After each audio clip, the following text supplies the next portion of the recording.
My husband refused to believe his kids were terrorizing me. I made him experience exactly what they put me through. I married Glenn 3 years ago after dating for 2 years. He had 2 kids from his previous marriage, Cody, who was 12, and Madison, who was 10 when we got married. During our dating phase, I only saw the kids every other weekend, and Glenn always handled everything. They seemed sweet enough, maybe a little hyper, but nothing crazy. Glenn always talked about how perfect they were, how they got straight A's, how teachers loved them, how lucky he was to have such amazing kids. I thought I was getting this ready-made perfect family. The second we got married and I moved into Glenn's house, everything changed. The kids went from polite to absolute nightmares overnight. Madison would go into my closet and cut up my clothes with scissors, then tell Glenn I said she could use them for art projects. Cody would delete my work files from my laptop and claim he was just trying to help organize. They'd throw food at the walls during dinner, and when I'd say something, Glenn would laugh and say kids will be kids. When I showed him my destroyed clothes, he'd say Madison was just being creative and he'd buy me new ones. When I lost a promotion because my presentation was deleted, he said I should have backed up my files better. The kids learned fast that Daddy would never believe they did anything wrong. Madison started telling kids at school that I hit her. The principal called Glenn concerned, and instead of asking Madison why she'd lie, Glenn asked me if I was stressed and maybe grabbed Madison too hard by accident. Cody started stealing money from my purse, and when I caught him red-handed, Glenn said Cody was probably just borrowing it and forgot to ask. He made Cody give it back, but also gave him $20 for being honest about taking it. I tried talking to Glenn's ex-wife Kelly about it, but she just laughed and said good luck. That's why she left him. She told me Glenn had been the same way during their marriage, always making excuses for the kids, never letting her discipline them. She said the kids were different at her house because she actually had rules. That gave me an idea. I started planning a business trip that would last 2 weeks. Told Glenn I had to go to Dallas for a major project. He said no problem, he'd handle everything with the kids. The night before I left, I had a conversation with Cody and Madison. I told them that while I was gone, they could do whatever they wanted since Daddy wouldn't stop them anyway. Madison's eyes lit up and she asked if she could paint her room black. I said Daddy would probably love how creative that was. Cody asked if he could have friends over every night. I said Daddy would think it was great he was so social. I left for my trip, which was actually just me staying at my sister's house across town. Glenn called me the first night panicking because Madison had poured black paint all over her bedroom carpet trying to paint the walls. He asked how to get paint out of carpet and I said I didn't know. Maybe he should call a professional. He said it would cost hundreds of dollars, and I reminded him that Madison was just being creative like he always said. The second day, Cody had 8 friends over who broke Glenn's television playing video games too roughly. Glenn called asking if homeowners insurance covered that. I said to check the policy but reminded him how happy he must be that Cody had so many friends. By day 4, the kids had figured out Daddy still wouldn't punish them even without me there. Madison flushed Glenn's car keys down the toilet because he wouldn't take her to get ice cream at 10 p.m. Cody told his teacher Glenn said homework was stupid and he didn't have to do it anymore. The school called Glenn furious, and he had to go in for a parent conference where they showed him 8 missing assignments. Glenn called me crying that the kids were out of control. I asked what he meant since his kids were perfect angels. He said I didn't understand how hard it was to manage everything alone. I said he was probably right and maybe the kids were just expressing themselves. Week 2 was even worse. Madison cut her own hair into a mohawk because some girl at school said it would look cool. When Glenn freaked out, she cried and said he was mean and she missed Mommy. Glenn actually called me sobbing that Madison said she liked me better. Cody got suspended for selling his lunch to other kids and keeping the money, then lying about it. The principal told Glenn this was a pattern of behavior they'd been seeing and were concerned about lack of discipline at home. When I came back after 2 weeks, the house was destroyed. Doorway frames to the kitchen doorway held thick black paint smears, and the living room television screen showed a spider web of cracks spreading from the center. Glenn sat on the couch crying with his head in his hands, surrounded by the wreckage of 2 weeks without me as his buffer. The kids were at Kelly's house for the weekend, which was the only reason Glenn agreed to let me come back at all. He looked up at me with red, swollen eyes and told me he finally got it. He finally understood what I'd been trying to tell him for 3 years. I didn't feel the triumph I expected. Instead, I felt exhausted and sad that it took destroying our home and manipulating his children to make him see the truth. We spent the first hour just walking through the house cataloging the damage while Glenn explained each incident in a hollow voice. The black paint ground into Madison's carpet cost $800 to even attempt cleaning. The broken television was $1,500, and the plumber charged $300 to retrieve his car keys from the toilet. Glenn told me the worst part wasn't the property damage, but the moment when the school principal called him a neglectful parent who was raising dishonest children. He'd always believed teachers loved his kids, that everyone saw them as perfect angels, and having that illusion shattered broke something in him. I asked Glenn what he wanted to do now, if he wanted me to move out permanently, or if he thought we could fix this. He said he didn't know, but he needed me to understand that he's genuinely sorry for making me feel crazy and alone for 3 years. Glenn's mother, Leanna, called that evening because the school contacted her as an emergency contact when they couldn't reach Glenn during Cody's suspension. She demanded to know what was happening and why her perfect grandchildren were suddenly in crisis. I watched Glenn try to explain the situation to his mother and actually tell her the truth instead of making excuses. Leanna was shocked into silence when Glenn admitted the kids have been out of control for years, and he refused to see it because admitting they weren't perfect felt like admitting he'd failed as a father. Leanna insisted on coming over the next day to see the house and talk to both of us. Glenn agreed because he was too emotionally exhausted to argue, and I think part of him wants his parents to witness what he finally sees. When Leanna and her husband Julian arrived the next morning, their shock at the state of the house was obvious. Julian walked through each room shaking his head while Leanna sat down heavily on the couch and asked Glenn how long this has been going on. Glenn broke down again, telling his parents everything: the cut-up clothes, the deleted work files, the stolen money, the false abuse allegations at the school. Leanna looked at me with something like horror and apologized for all the times she dismissed my concerns as me being too strict or not understanding children. Julian asked the practical question: what's the plan to fix the situation? Glenn admitted he doesn't have one beyond knowing that everything has to change, and I added that I'm not sure the marriage can survive even if the parenting situation improves. Leanna suggested family therapy right away and offered to pay for it since this is partially her fault for raising Glenn to think children should never be disciplined. Glenn looked surprised that his mother was taking responsibility, and I realized this was the first time I've seen anyone in his family actually acknowledge a mistake. We scheduled an emergency family therapy session for the following week, but the therapist wanted to meet with Glenn and me alone first. I agreed because I need a neutral party to help me figure out if I even want to try saving this marriage. Kelly called me directly that evening, which surprised me since we've barely spoken since our first conversation. She said the kids came to her house talking about how Daddy is acting weird and mean now, and she wants to know what happened during my business trip. I told Kelly the truth about the fake trip and my plan to force Glenn to experience what I'd been dealing with. She was quiet for a long moment, then said she wishes she'd thought of that during her marriage. Maybe it would have saved her years of misery. Kelly offered to keep the kids for an extra week while Glenn and I figure things out, and she also offered to back me up with the therapist about the children's behavior patterns. I'm surprised by her support, but grateful because having the ex-wife confirm the problems makes it harder for Glenn to backslide into denial. The first therapy session was brutal. The therapist didn't let Glenn minimize or excuse anything, and she also didn't let me off the hook for manipulating the children as part of my revenge plan. We both left feeling raw and uncertain, but the therapist said that discomfort means we're actually dealing with real issues instead of pretending. Glenn started researching parenting strategies and child psychology articles obsessively, which would be encouraging, except he keeps trying to tell me everything he's learning like it's brand new information. I have to remind him that I've been telling him these exact things for 3 years, and he called me too strict. The house repairs began with the carpet replacement in Madison's room, and Glenn physically flinched when he wrote the check. I don't feel sorry for him because this is a natural consequence of never setting boundaries, and maybe financial pain will motivate him to maintain the changes. Kelly brought the kids back after 9 days away, and the change in Glenn's demeanor when they walked in was immediate. He's nervous and uncertain instead of his usual indulgent self, and the kids pick up on it right away.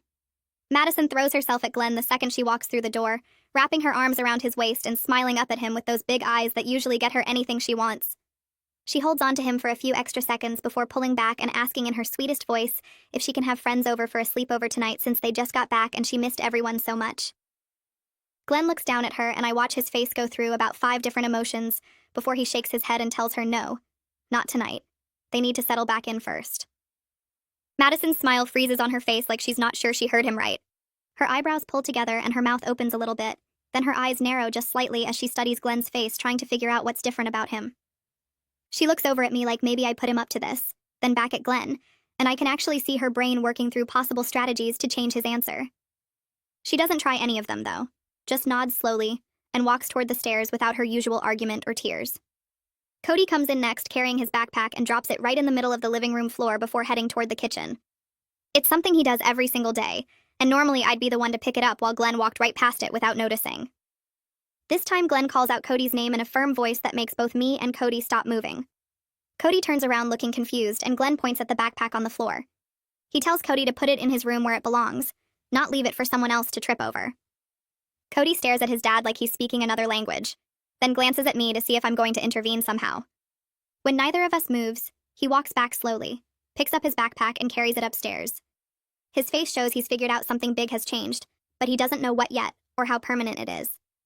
Dinner that night feels like we're all sitting on eggshells waiting for someone to crack them. I made spaghetti because it's easy and I'm exhausted from everything, and the kids sit down at the table actually using their napkins instead of wiping their hands on their shirts. Madison twirls her pasta around her fork carefully, and Cody cuts his meatballs into small pieces, both of them watching Glenn out of the corners of their eyes. About halfway through the meal, Madison picks up a piece of broccoli with her fingers, and I see her arm move back slightly like she's getting ready to throw it. Glenn's fork stops halfway to his mouth and he says Madison's name as a warning. She freezes with the broccoli in her hand and looks at him, testing to see if he's serious. When his expression doesn't change, she flicks the broccoli at the wall anyway, probably figuring he'll laugh it off like always. The broccoli hits the wall and leaves a small butter stain before falling to the floor. Glenn puts his fork down very carefully and tells Madison to go clean it up right now. She starts to smile like it's a joke, but Glenn's face stays serious. She asks why she has to clean it up, and Glenn says because she threw it there. Madison's smile disappears and she pushes her chair back hard enough that it scrapes against the floor. She stomps over to the wall, picks up the broccoli, and wipes at the stain with her napkin, but it just smears the butter around. Glenn tells her to get a wet paper towel from the kitchen and do it properly. Madison's face turns red and her eyes fill with tears, but Glenn doesn't back down. She goes to the kitchen, gets the paper towel, cleans the wall, then Glenn tells her to go to her room for the rest of dinner. Madison looks at me like I'm supposed to save her, but I just take another bite of my spaghetti. She runs upstairs and slams her door hard enough that the house shakes. After the kids go to bed, Glenn sits on the couch staring at nothing with his hands hanging between his knees. I sit down next to him and wait for him to say something. He finally asks in this quiet voice if that's what parenting is supposed to feel like, if it's supposed to be that hard and exhausting. I tell him yes, that's exactly what it feels like. It's hard and thankless, and you have to do it every single day without giving up.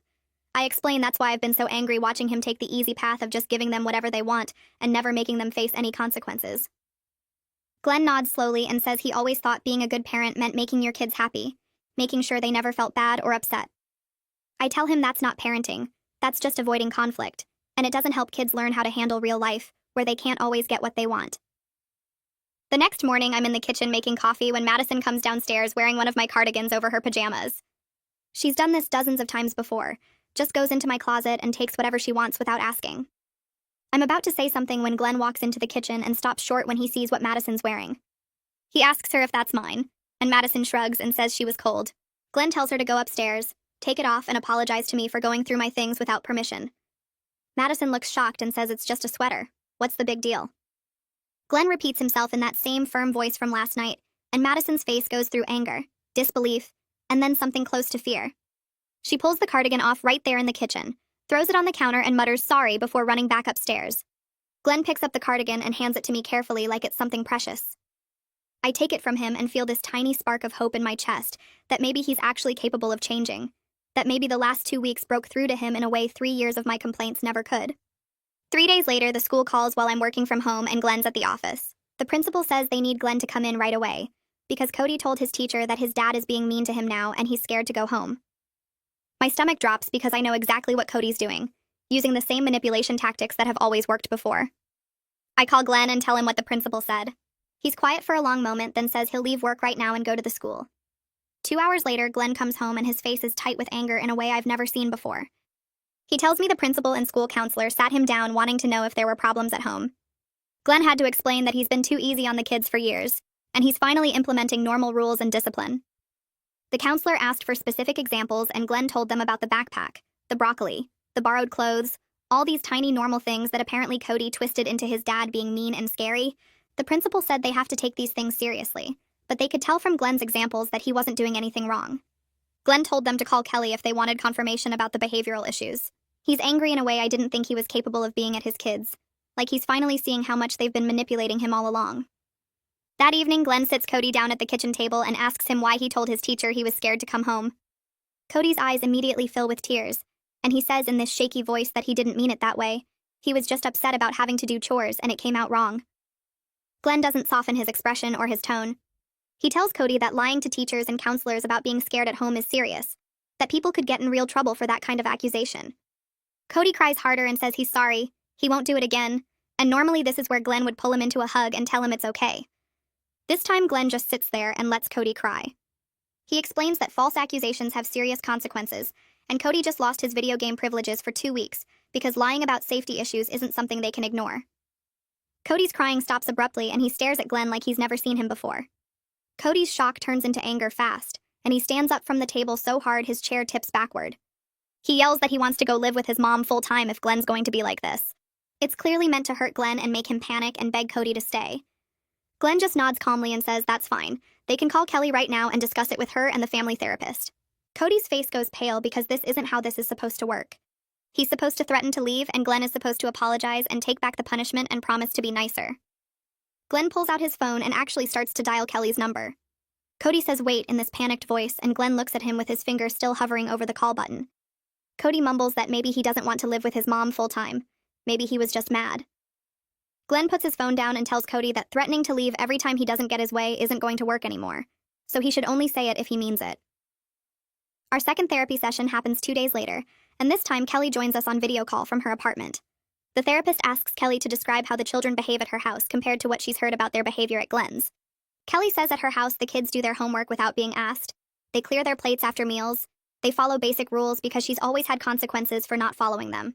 She explains that when Cody or Madison try their usual tactics at her place, she doesn't engage with the drama, she just enforces whatever consequence they agreed to ahead of time.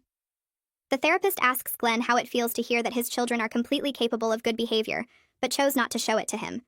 Glenn's face does this complicated thing where he looks hurt and angry and embarrassed all at once. Glenn admits to the therapist that he feels stupid and betrayed, like his own kids have been playing him for years and everyone else could see it except him. His voice cracks a little when he says he thought he was being a good dad by never making them upset, but really he was just teaching them that manipulation works better than honesty. The therapist nods and writes something down in her notebook. She tells Glenn that the children were responding to the environment he created, where getting what they wanted was easier through manipulation than through honest communication. She says that makes it a pattern he can change rather than a character flaw in the kids themselves. Glenn looks at me, and I can see he's finally understanding what I've been trying to tell him for 3 years. The kids aren't bad, they're just doing what worked in the world Glenn created for them. Now he has to create a different world with different rules, and it's going to be hard and uncomfortable for everyone until the new patterns stick. That evening, Madison comes home from Kelly's house and bounces into the kitchen, asking if she can go to Lily's birthday party on Saturday. Glenn looks up from his coffee and asks if she finished her weekend chores like they discussed. Madison's face goes blank for a second. Then she says she'll do them tomorrow. Glenn shakes his head and tells her the rule is chores first, then activities. So if they're not done by Saturday morning, she can't go to the party. Madison's expression shifts through confusion to anger in about 2 seconds. She starts screaming that this isn't fair, that I've ruined everything, that I turned her daddy against her and now he's mean just like me. Glenn stands up and tells her calmly that he's not being mean. He's being a parent, and the rule applies whether she likes it or not. Madison throws herself on the floor, actually kicking and screaming like a toddler, yelling that she hates both of us and wants to live with her mom forever. I watch Glenn's face, expecting him to cave like always, to comfort her and promise she can go to the party anyway. Instead, he tells Madison she can go to her room until she's ready to speak respectfully, and if she's not calm in 30 minutes, she'll lose screen time for the evening too.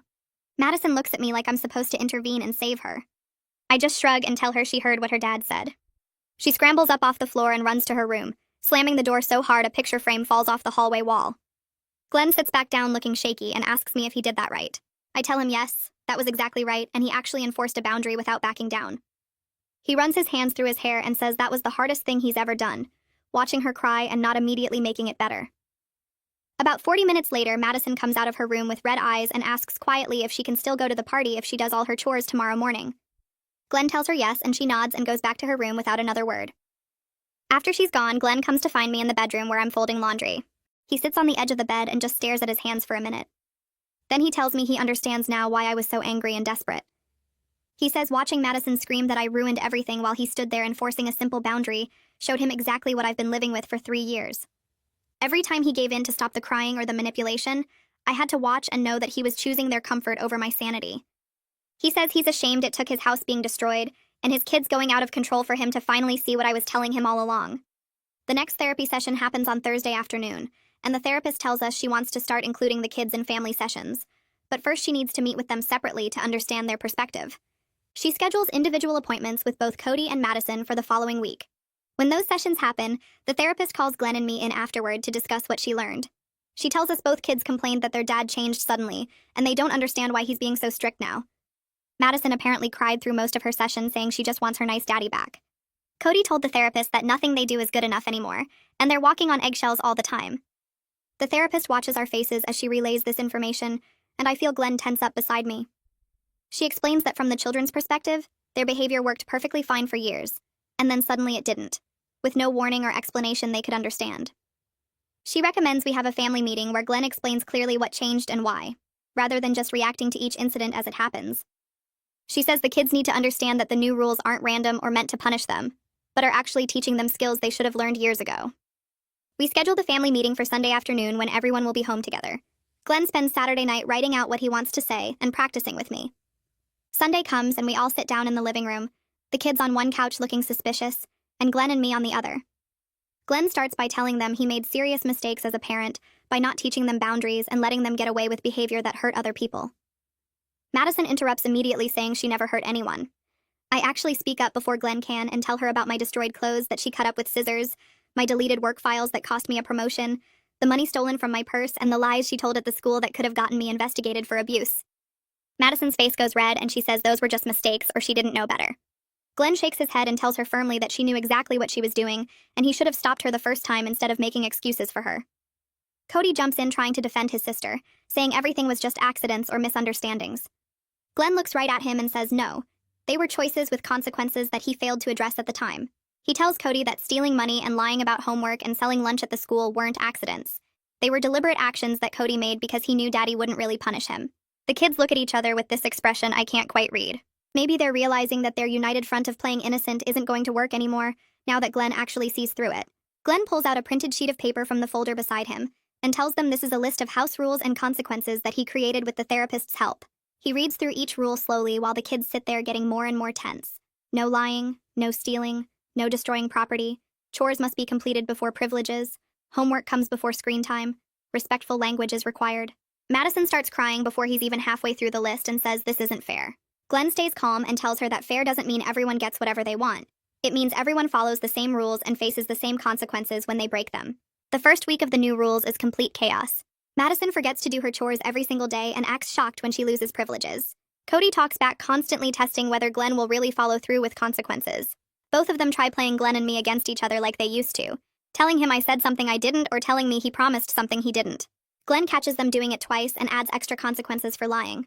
By Wednesday, Madison hasn't been allowed screen time for 3 days straight because she keeps breaking rules and Glenn keeps following through.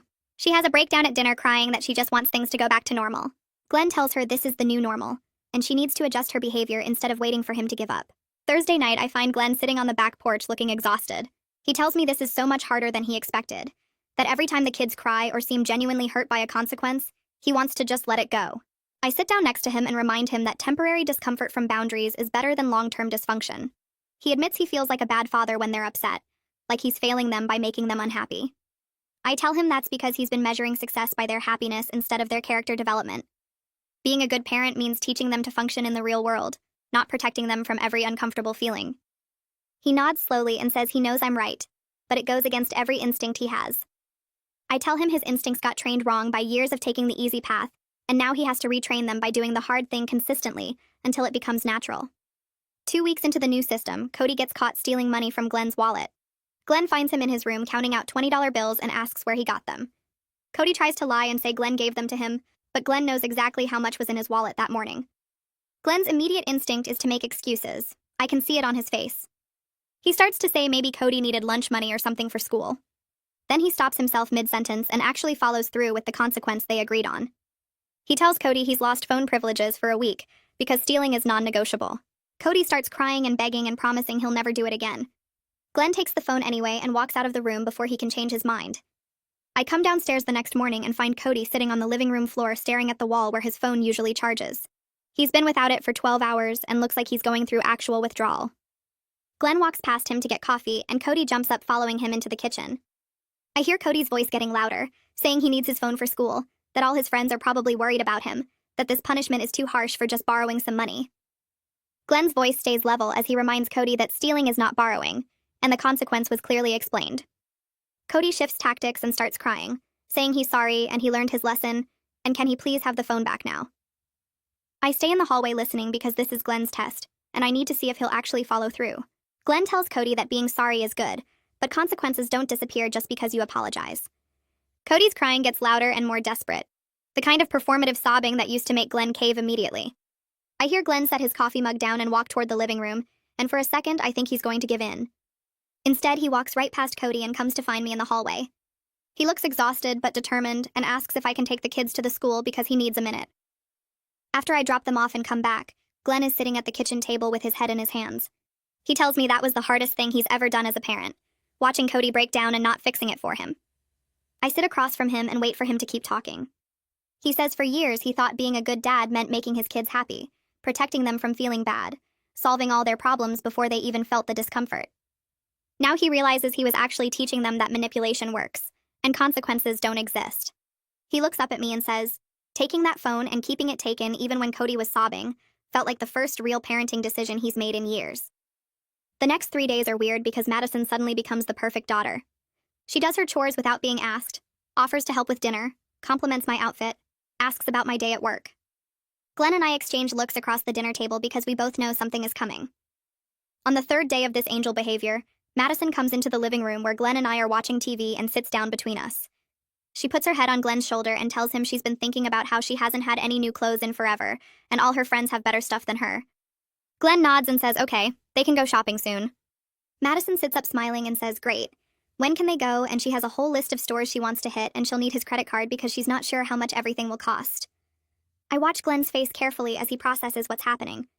The old Glenn would have handed over his wallet and told her to have fun. This Glenn pauses, and I can actually see him remembering the therapy session where the therapist warned about exactly this pattern. Kids who've been allowed to manipulate often try being extra good right before asking for something major, testing if the new boundaries are real or if they can still work the system. Glenn tells Madison that he's glad she's been helpful lately, and they can definitely go shopping, but it'll be next month after her good behavior has been consistent for a while, and they'll set a reasonable budget beforehand. Madison's sweet expression cracks immediately. She asks what he means by reasonable budget, and Glenn says they'll figure out an amount that covers what she actually needs, not everything she wants. Madison's voice goes sharp as she points out that he used to let her buy whatever she wanted, and this isn't fair. Glenn stays calm and explains that a lot of things are changing because the old way wasn't working. Madison storms off to her room and I hear her door slam. Glenn looks at me and asks if he handled that right. I tell him the therapist would be proud because he just recognized manipulation and didn't reward it. Kelly calls me directly 2 days later, which surprises me because we usually only talk through Glenn about kid logistics. She sounds tired and says the kids have been complaining to her nonstop about the new rules at our house. Apparently they've been asking if they can live with her full-time because Daddy is being mean now, and everything is different and they don't like it. I ask what she told them, and Kelly actually laughs, a real genuine laugh, and says she told them her house has the same rules, and they can't escape expectations by switching homes. She tells me Cody tried to argue that she lets them do whatever they want, and Kelly had to remind him about her chore chart, her homework requirements, and the time she grounded Madison for a week for lying. The kids apparently looked shocked, like they'd forgotten their mom actually parents them. Kelly says this is the first time in the 8 years since the divorce that she and Glenn are actually on the same page about the kids. She thanks me for whatever I did to finally make Glenn wake up, says she's watched him be the fun, permissive house for years. While she had to be the strict one, and having him finally step up as a real co-parent instead of the place where rules don't exist, means the kids might actually have a chance at turning out okay. Our couples therapy session that week is separate from the family sessions with the kids.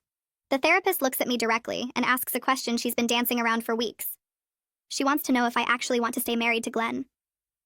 The room goes quiet, and I feel Glenn tense up next to me on the couch. I take a breath and tell her honestly that I don't know.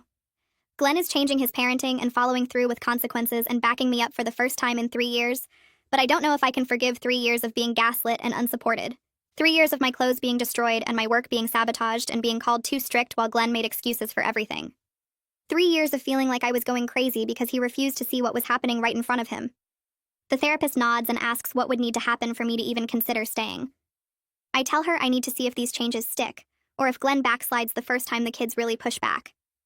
I need to know this isn't just temporary guilt and shame that'll fade once the house is repaired and things calm down. I need to see him maintain boundaries when it's hard, not just when he's still scared from those 2 weeks alone. Glenn speaks up then, and his voice is shaky. He tells the therapist he understands if I want a divorce, that he wouldn't blame me after everything he put me through, but he's hoping I'll give him a chance to prove the changes are permanent, not just a reaction to crisis. The therapist asks what that would look like, and I think about it for a long minute. I tell them I need at least 6 months of consistent follow-through before I can even consider whether trust can be rebuilt. 6 months of him backing me up when the kids act out, enforcing consequences without me having to push him, being an actual partner in parenting instead of another obstacle. 6 months of him choosing our marriage over protecting the kids from their own behavior. Glenn nods and says he can do that. He will do that. The therapist reminds us both that 6 months is just the evaluation point, not a guarantee, and we both need to be prepared for whatever decision comes at the end of that time. A month passes with the new system in place and the school calls. Glenn answers and I watch his face change as he listens to whoever is on the other end. He thanks them and hangs up looking stunned. I ask what happened, and he tells me that was Cody's teacher calling with positive feedback. She says Cody's behavior has improved noticeably over the past month. He's been turning in homework consistently, participating in class more, and she wanted to acknowledge that whatever changes are happening at home are making a real difference. Glenn just stands there holding his phone, and I can see his eyes getting wet. He sits down heavily on the couch and tells me he never realized how much damage his permissive parenting was doing beyond our home. He thought as long as the kids seemed happy and he avoided conflict, everything was fine. He didn't connect their behavior problems at the school or their manipulation tactics with friends to his refusal to give them structure. Hearing a teacher call with praise instead of complaints made him understand that his children are actually capable of functioning well when they have boundaries, and he's the one who's been holding them back all these years by protecting them from consequences. I sit next to him feeling a complicated mix of validation and sadness. Validation because someone outside our house is confirming what I've been saying for 3 years. Sadness because it took a teacher calling to make Glenn really see the broader impact of his choices. I've been telling him this exact thing since we got married, and he dismissed me every time. But a teacher he's never met calls once, and suddenly it all clicks into place. I don't say any of this out loud because Glenn is already processing enough, but I file it away as something to bring up in therapy. The fact that he needed external validation to believe me is part of the bigger trust issue we're dealing with. Madison gets invited to a sleepover the following weekend, and comes to ask permission instead of just announcing she's going like she used to. She actually stands in the kitchen doorway and waits for Glenn to finish what he's doing before speaking, which is new. She tells him her friend is having people over Friday night and she wants to go. Glenn asks basic questions like whose house, will parents be there, what time should he pick her up? Madison answers each question without attitude or eye-rolling, and Glenn tells her yes, she can go, he'll drop her off at 7 and pick her up at 10 the next morning. Madison nods and starts to leave, then turns back and thanks him. After she's gone upstairs, Glenn looks at me and comments on how different that interaction was from her usual pattern of demanding things and throwing fits when she didn't get her way. I point out that having structure and knowing what to expect actually makes kids feel safer, even when they fight against the boundaries. Madison seemed almost relieved to have Glenn verify the details and set a pickup time instead of just winging it like he used to. The family therapist meets with all of us the next week and starts by saying the kids are making real progress. Both Madison and Cody are developing better coping skills and learning that manipulation doesn't work anymore. But she warns us that regression is completely normal, and we shouldn't interpret backsliding as failure of the whole system. She emphasizes that changing family patterns takes months or years, not weeks, and consistency matters way more than perfection. There will be days when Glenn forgets to enforce a rule or gives in when he shouldn't, and days when the kids figure out a new manipulation tactic. The important thing is getting back on track quickly instead of letting one slip turn into abandoning all the changes. She looks at Glenn specifically and tells him that he's doing hard work that goes against years of ingrained habits, and he should give himself credit for the progress while staying committed to the long-term goal. 2 months after that first disastrous visit, Glenn's parents come back to the house. I'm nervous about seeing them again because last time they witnessed complete chaos and dysfunction. But when they walk in, the difference is obvious. The house is clean and repaired. There's no food on the walls, no broken items scattered around. The kids are doing homework at the kitchen table instead of running wild. Glenn's mom stops in the living room and looks around with visible relief on her face. She comments on how much calmer everything feels, how the whole energy of the house has changed. We sit down to have coffee, and she asks the kids about school, and they actually answer politely instead of ignoring her or being rude. Cody tells her about a project he's working on, and Madison mentions she made honor roll this semester. After the kids go back upstairs to finish homework, Glenn's dad tells him directly that he's proud of him for doing the hard work of real parenting. He says it's not easy to change patterns and admit mistakes, especially with your own kids, but Glenn is showing up and following through, and that's what matters. I opened my laptop that evening while Glenn watched TV with the kids, and pulled up apartment listings in the area. Just looking at options made me feel less trapped, less like I had to stay no matter what happened. I scrolled through one-bedroom places near my office, calculating what I could afford on my salary alone. Glenn walked past to get water from the kitchen and glanced at the screen over my shoulder. He stopped moving for a second, then continued to the kitchen without saying anything. When he came back, he sat down next to me on the couch instead of returning to the TV room. He asked quietly if I'd made a decision about leaving. I told him honestly that I was still deciding, but I needed to know I had a way out if the changes didn't stick. He nodded slowly and said he understood, that he couldn't expect me to just trust him after 3 years of him proving I couldn't. Then he got up and went back to the TV room without trying to convince me to stay or getting defensive. That response actually meant more than if he'd begged. 3 months passed with Glenn maintaining the boundaries and structure consistently. The kids still tested limits, but less often, and Glenn didn't backslide even when they cried or complained. One evening, he suggested we go to dinner alone to talk without the kids or therapists around. We dropped the kids at Kelly's house and drove to a quiet restaurant across town. After we ordered, Glenn started apologizing again, but this time was different from his previous general apologies. He brought up specific incidents with exact details. He apologized for the time I showed him my destroyed clothes, and he said I was overreacting instead of addressing Madison's behavior. He apologized for asking me if I'd grabbed Madison too hard when she told the school I hit her, instead of questioning why his daughter would lie about abuse. He apologized for giving Cody $20 after catching him stealing from my purse, rewarding the exact behavior that should have been punished. He went through maybe 10 specific examples from our 3 years together, each one a moment where he'd chosen to believe his kid's manipulation over my legitimate concerns. He said he'd gaslit me repeatedly by making me question my own perception of reality when I was seeing things clearly the whole time. I felt tears in my eyes listening to him list out these specific moments because it showed he actually understood what he'd done wrong. I told him that his specific apology meant more than all the general ones combined because it proved he'd actually thought about his behavior and recognized the patterns. He asked what he could do to rebuild trust between us. I said keep doing exactly what he's doing now. Consistent parenting, backing me up when the kids misbehave, not making excuses or finding creative interpretations when they do something wrong. I said trust gets rebuilt through actions over time, not through words or promises. He nodded and said he'd keep showing up and following through for as long as it took. Kelly called me a week later with an unexpected suggestion. She wanted the 4 adults to meet together to discuss coordinating rules between households. Her sister Ramona would come too since she was involved in the kids' lives and had witnessed their behavior at both houses over the years. I agreed even though the idea of sitting down with Glenn's ex-wife and her sister felt awkward. We met at a coffee shop on a Saturday morning while the kids were at a friend's birthday party. The first few minutes were tense with everyone being overly polite and formal. Then Ramona broke the tension by joking that it only took Glenn's house being destroyed for him to finally listen to both his wives. Everyone laughed, including Glenn, and the atmosphere relaxed. Kelly said she'd been thinking about how the kids had different rules at each house and could play the parents against each other. She wanted to establish consistent expectations so the kids couldn't escape structure by switching homes. We spent 2 hours at that coffee shop creating a shared list of rules and consequences. Chore requirements were the same at both houses, including specific tasks the kids had to complete daily and weekly. Screen time limits matched so the kids couldn't binge devices at one parent's house after being restricted at the other. Consequences for lying or stealing were identical no matter where the behavior happened. Bedtimes, homework expectations, and respectful communication standards all aligned between households. When we picked the kids up from the party and told them about the new coordinated system, both of them complained immediately. Madison said it wasn't fair that she couldn't have different rules at Mom's house. Cody said they were ganging up on him, and Kelly was supposed to be the cool parent. Kelly told them firmly that's exactly the point. They need stability and structure everywhere, not chaos at one house and rules at the other.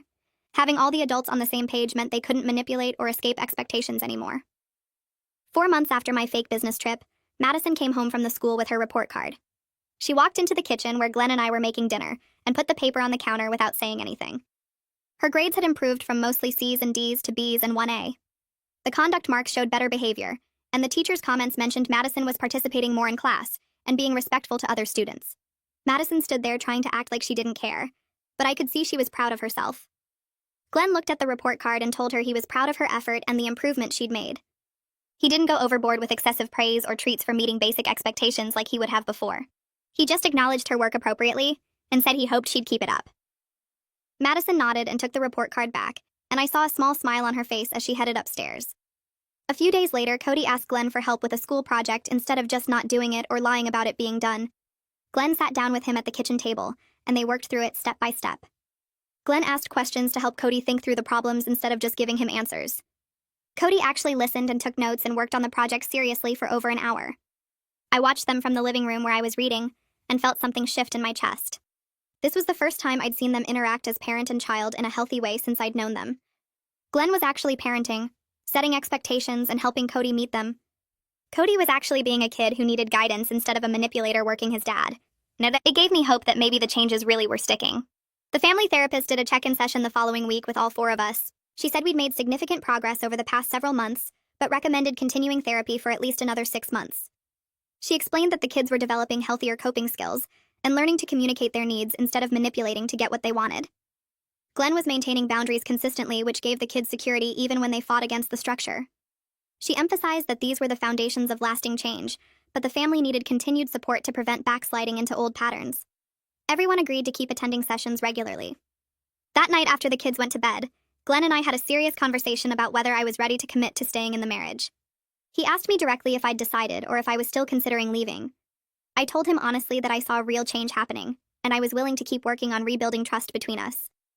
But I needed him to understand that one backslide into old patterns, and I was done.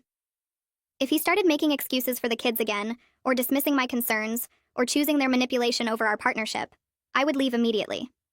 I wasn't going to give him multiple chances to prove he'd changed because I'd already given him 3 years of chances before my fake business trip. He said he understood completely, and he knew he was getting one opportunity to show the changes were permanent. We agreed to think of this as a new relationship starting now, rather than trying to fix the broken one from before. Glenn suggested we renew our vows privately once we'd made it to a full year of healthy patterns, as a way to mark the real beginning of our marriage. I was surprised to find myself actually considering it instead of immediately saying no. A year felt like enough time to know if the changes were real or just temporary effort. If we made it that long with consistent parenting and mutual support, maybe a vow renewal would feel right. A few weeks after that conversation about renewing our vows, Madison knocked on my bedroom door while I was folding laundry. She stood in the doorway picking at her fingernails and asked if I could take her shopping for new clothes. I said sure and started to grab my purse, but she stopped me and said she wanted to apologize first for cutting up my clothes 3 years ago. She said she knew it was mean and she was sorry and she'd been saving her allowance money to help pay for replacements. I told her I appreciated the apology and we could definitely go shopping, but she needed to understand that actions have consequences even when we're sorry about them later. I said she could use her allowance money to pay for half of whatever we bought, and I'd cover the other half. Madison nodded and actually seemed okay with that arrangement instead of arguing like she would have months ago. We went to the mall that Saturday, and she picked out clothes carefully, checking price tags and doing math in her head to figure out what she could afford with her share. It felt like shopping with an actual responsible kid, instead of the destructive nightmare who used to demand everything she saw. The next week, Cody came home from the school looking nervous and went straight to his room without his usual snack. Glenn noticed and went upstairs to check on him. I heard them talking through the door and Cody admitted he'd gotten in trouble for talking during a test. Glenn came back downstairs 20 minutes later and told me Cody had been expecting him to call the teacher and make excuses like he used to. Instead, Glenn had a calm conversation about what happened, why the rule existed, and what better choices Cody could make next time. Glenn said Cody seemed almost relieved to have a father who acted like a parent instead of a friend who'd cover for anything. The school called the next day to confirm Glenn's conversation with Cody, and the teacher said she appreciated the united front between home and school for the first time since Cody had been in her class. 6 months after my fake business trip, our house was finally repaired. The new carpet in Madison's room looked perfect. The replacement television worked great, and all the other damage from those 2 weeks was fixed. The kids were doing better in the school with consistent homework completion and improved behavior reports. Glenn had maintained the boundaries without any major backsliding, though there were still occasional tests that he handled appropriately. I found myself feeling cautiously optimistic about our future together for the first time since we'd gotten married. I knew we'd always need to stay alert about old patterns trying to creep back in, but the changes seemed real and lasting instead of temporary effort. Glenn and I celebrated our progress with a quiet dinner at home after the kids went to Kelly's house for the weekend. He made pasta and we ate at the kitchen table with candles, something we hadn't done since before we got married. He told me he was grateful I hadn't given up on the family even when I had every right to leave. I said I was glad he finally opened his eyes to what was really happening. I told him that watching him become the father his children actually needed instead of just their friend had made me fall in love with him again in a completely different way than before. He reached across the table and took my hand, and we sat there quietly finishing our wine. The house felt peaceful in a way it never had during those first 3 years, and I realized this was what family was supposed to feel like.